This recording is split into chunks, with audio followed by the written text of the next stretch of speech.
نے ٹھنڈی آہ بھری، فرمایا کاش یہ دھو کے کپڑے پہنتا۔ ایک شخص کو دیکھا بال بکھرے ہیں، کنگھی نہیں کی، تو حضور فرمانے لگے کاش یہ کنگھی کر لیتا۔ نفاست پسند آدمی پہ نا بوجھ بنتا ہے۔ جو آدمی، آپ کو پتہ ہے کہ امام شافعی تو فرماتے ہیں جمعے والے دن غسل کرنا واجب ہے، ماتے غسل نہ کرے تو جمعہ ہی نہیں ہوگا۔ اگرچہ ہمارے امام صاحب کے نزدیک سنت ہے۔ یہ سنت کب بنا؟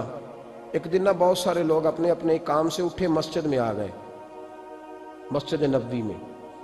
کوئی کسان تھا تو کھیت سے اٹھ کے آ گیا، کوئی مزدور تھا تو مزدوری سے اٹھ کے آ گیا۔ تو مسجد میں جب بہت سارے لوگ جمع ہوئے نا تو بعض لوگوں کو دقت محسوس ہوئی، تو رسول کریم علیہ السلام نے فرمایا کتنا ہی اچھا ہو کہ تم جمعے والے دن نہا کے آیا کرو۔ بس وہ صحابہ کا مزاج ہمارے والا نہیں تھا کہ تفصیل بتائیں، حکمت بتائیں، ملے گا کیا، ثواب کتنا، نہ نہائیں تو گناہ، یہ کوئی نہیں۔ حضور نے کہا کہ نہا کے آؤ تو کتنا ہی اچھا ہے۔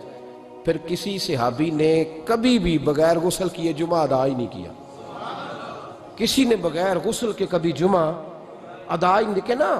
اسلام بڑا خوبصورت دین ہے۔ حضور نے فرمایا جو کچا پیاز کھائے وہ مسجد نہ آئے، پہلے مسواک کرے، دانت صاف کرے، پھر آئے۔ نبی پاک صلی اللہ علیہ وسلم نے فرمایا جو کچی مولی کھائے مسجد نہ آئے۔ مولی کھانا جائز ہے، پیاز کھانا جائز ہے، لیکن منہ سے بدبو آتی ہے۔ نبی پاک علیہ السلام کا ظاہری حسن کیا بات ہے۔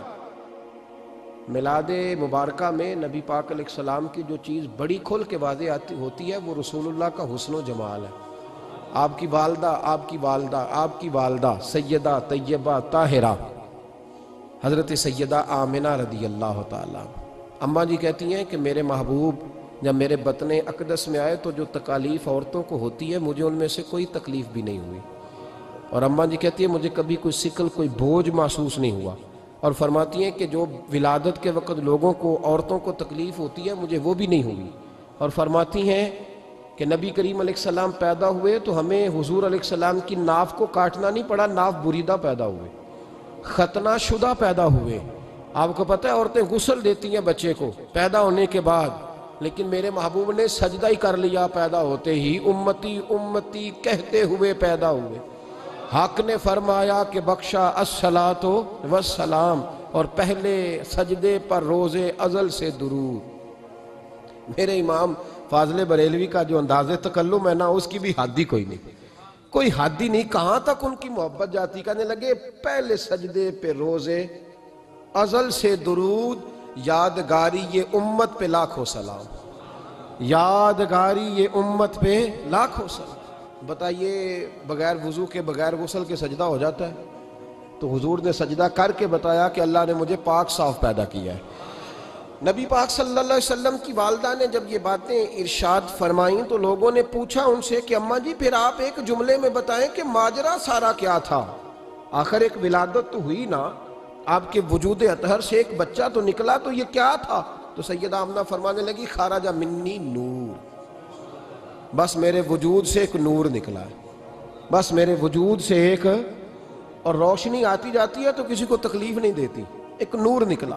میرے رسول کریم علیہ السلام کو ظاہری حسن بھی کمال دیا، اور پھر حضور کی نفاست پسندی، صفائی پسندی۔ نبی پاک جب بات کرتے تھے نا تو حضور کے دانتوں سے نور نکلتا، اس کے باوجود حضور ہر وضو کے لیے مسواک کرتے۔ میں نے ہر نماز کے لیے نہیں کہا، میں اپنے لفظوں کا ذمہ دار ہوں۔ کس کے لیے بولیں آپ حضرات؟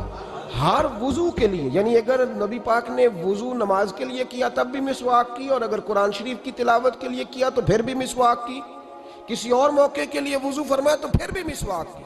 اور سیدہ عائشہ فرماتی ہے جب بھی حضور گھر سے نکلنے لگتے پہلے مسواک فرماتے۔ حالانکہ رسول پاک کے دندان اقدس تو نور والے تھے، ضرورت ہی نہیں تھی۔ ہماری تعلیم کے لیے نفاست پسندی۔ ایک بات میں نے شروع کرنی ہے پر آپ نے ناراض نہیں ہونا، پہلے وعدہ کر لیں، جڑے نہیں بولے انہوں نے کی ارادہ ہو جانا ہے، چلو ہو جائے، کوئی گل نہیں، خیر ہے، ہو جائیں آپ ناراض۔ نبی پاک نے بڑی مونچھیں نہیں پسند کی، حضور کو اچھی نہیں لگتی تھی۔ ایک بات پوچھتا ہوں آپ سے، یہ درد دل ہے میرا اور صرف سمجھانے کے لیے عرض کر رہا ہوں، کوئی تنقید نہیں، اللہ تعالیٰ مجھے نیت کا وضو عطا کرے۔ ایک بات بتانا، اگر بہو کھانا پکا کے لائے اور سالن سے بال نکل آئے تو پھر اس کا کیا حال ہوتا ہے؟ کئی تو بوڑھے پلیٹ اٹھا کے دیوار میں مارتے ہیں، ایسا ہی ہوتا ہے نا بھئی یہ کیا ہے؟ اور اگر کبھی روٹی سے نکل آئے تو بیوی صاحبہ کا کیا حال ہوتا ہے؟ یہ کوئی طریقہ ہے کھانا پکانے کا؟ اور اللہ تعالیٰ معاف کرے، اگر کبھی ہوٹل میں چلے جائیں امیر لوگ 15,000 کا ڈنر کرنے، تو وہاں کسی سالن کی پلیٹ سے بال نکل آئے تو پھر تو پیسے کیا دینے ہیں، پھر تو ان کو اور جرمانہ ہو جاتا ہے۔ یہ تو سارے بال نکل آئے تو مشکل، اور ویسے بھی جو نفاست ہے نا طبیعت کی، اس پر بوجھ بنتا ہے، بال کھانے میں ہو آٹے میں ہو تو بوجھ بنتا ہے۔ تو بڑی مونچھوں والا دوست بھائی بزرگ جب پانی پیے گا تو بال پانی میں جائیں گے کہ نہیں جائیں گے؟ حکیم اور ڈاکٹر کہتے ہیں کہ کینسر کے مرض کا خطرہ ہے۔ اب باقی بھی راضی نہ ہوں، حضور نے بڑی مونچھیں بھی پسند نہیں کی اور چھوٹی داڑھی بھی پسند نہیں کی۔ حضور نے فرمایا داڑھیاں بڑھاؤ، مونچھوں کو پست کرو، مشرکین کی مخالفت کرو۔ اور ایک مقام پہ رسول پاک علیہ السلام نے یہاں تک فرمایا کہ جو مونچھیں پست نہیں کرتا وہ ہم میں سے ہے ہی نہیں۔ اتنے سخت لفظ۔ ایک صحابی تھے، آپ یقین کریں نا، کئی دفعہ دوستوں کو کہنا پڑتا ہے، اور کئی دفعہ نا مجھے محسوس ہوتا ہے کہ یار ہم روز ہی کہتے ہیں، لیکن کہتے پتہ کیوں ہے کہ بوجھ بنتا ہے وہ بندہ جو اس طرح کی تباہ کے ساتھ آتا ہے، جو حضور نے پسند نہیں کیا۔ ایک شخص نبی پاک کے سامنے آیا، قاضی عبدالدائم دائم صاحب نے لکھا ہے، بڑی خوبصورت بات لکھی ہے، کہنے لگے حضور کے سامنے وہ اکثر آیا کرتا تھا تو مونچھیں بڑی تھی، حالانکہ داڑھی بھی بڑی تھی، مونچھیں بھی بڑی تھی۔ 2-4 دفعہ حضور نے باتوں باتوں میں تات اللفظ سمجھایا۔ کچھ بندے نہیں سمجھتے، تات اللفظ سمجھاؤ یا بڑا کھول کھول کے سمجھاؤ پر بات سمجھنے کو تیار نہیں ہوتے۔ پتہ نہیں کیا ایسا حسن ہے بھئی، جو حسن نبی پاک نے پسند نہیں کیا وہ کبھی حسن ہو سکتا ہے، کبھی خوبصورتی ہو سکتی ہے؟ وہ کسی کا ذاتی کلچر تو ہو سکتا ہے پر دین کی تہذیب نہیں۔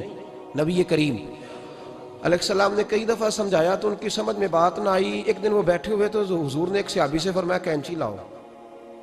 کہنے لگے میں سمجھ گیا کہ میرے ساتھ کچھ ہونے لگا ہے۔ ساتھ ہی حضور نے فرمایا ایک مسواک بھی لانا۔ کہنے لگے میں نے کہا بچت ہو گئی، میرے تو دانت صاف ہے۔ تو یہ شاید اس کی بات ہونے لگی ہے جس کے دانت بھی ٹھیک نہیں۔ دونوں چیزیں جب آ گئی نا تو حضور اٹھے اور نبی پاک نے مسواک ان کے ہونٹوں پہ رکھی، اسی سے آبی کی ہونٹوں کے اوپر مسواک رکھ کے تو اوپر سے حضور نے مونچھیں کاٹ لی۔ فرمایا یہ نہ ایسا کرو، یہ چیز مجھے پسند نہیں ہے۔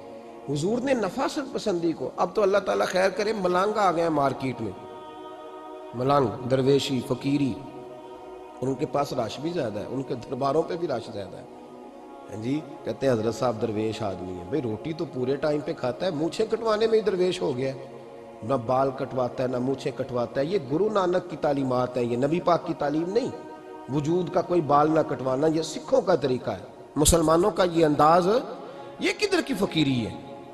دین کوئی غلاظتوں والا ہے معاذ اللہ، کہ بابا کپڑے نہیں بدلتا، بابا غسل نہیں کرتا، بابا بال نہیں کٹواتا۔ بابا ہے پاگل ہے؟